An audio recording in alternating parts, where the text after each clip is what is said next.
ದೇಶಕ್ಕೆ ಮತ್ತೆ ಕೊರೋನಾ ಮಹಾಮಾರಿ ಆಗಮನ. ಸರ್ಕಾರ ಯಾಕೆ ಮಾಡ್ತಾ ಇಲ್ಲ ಲಾಕ್ಡೌನ್? ಕೊರೋನಾ ಬಗ್ಗೆ ಇಷ್ಟೊಂದು ನಿರ್ಲಕ್ಷ್ಯನ? ಬನ್ನಿ ವೀಕ್ಷಕರೇ, ಜನ ಇದ್ರ ಬಗ್ಗೆ ಏನ್ ಹೇಳ್ತಾರೆ ಅಂತ ತಿಳ್ಕೊಳ್ಳೋಣ. Over to you Manjunath.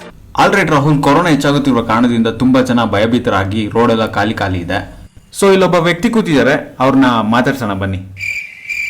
Hi sir, corona cases ಈಗಾಗಲೇ 50 ಕೇಸಸ್ ರಿಜಿಸ್ಟರ್ ಆಗಿದೆ. ತಜ್ಞರ ಪ್ರಕಾರ 1 ಅಥವಾ 2 ದಿನಗಳಲ್ಲಿ 50ರಿಂದ 60 ಲಕ್ಷ ಕೇಸಸ್ ದಾಖಲಾಗುವ ಸಾಧ್ಯತೆ ಇದೆ. ಎಲ್ಲ ಕಡೆಯಿಂದ 1 ವರ್ಷ ಲಾಕ್ಡೌನ್ ಮಾಡಬೇಕು ಅಂತ ಹೇಳ್ತಿದ್ದಾರೆ. ಸೊ ನಿಮ್ಮ ಪ್ರಕಾರ ಎಷ್ಟು ವರ್ಷ ಲಾಕ್ಡೌನ್ ಮಾಡಬೇಕು ಸರ್? ವಾಗ ಬ್ಯಾವರ್ಸಿ ನನ್ನ ಮಗನೇ, ನಾನೇ ಕೆಲ್ಸಕ್ಕೂ 3 ದಿನ ಕೂತಿದ್ದೀನಿ. ಪುಟ್ಕೋಸಿ ಲಾಕ್ಡೌನ್ ಅಂತ ಲಾಕ್ಡೌನ್. ನೋಡುದಲ್ಲ ವೀಕ್ಷಕರೇ, ಜನ ಸರ್ಕಾರದ ವಿರುದ್ಧ ಯಾವ ಪರಿ ರೊಚ್ಚಿಗೆದ್ದಿದ್ದಾರೆ ಅಂತ.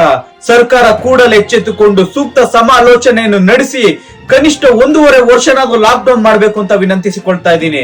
ಇಲ್ಲವಾದ ಪಕ್ಷದಲ್ಲಿ ಜನ ಸರ್ಕಾರದ ವಿರುದ್ಧ ಬಂಡೇಳುವಂತ ಸಾಧ್ಯತೆಗಳಿದೆ. Corona corona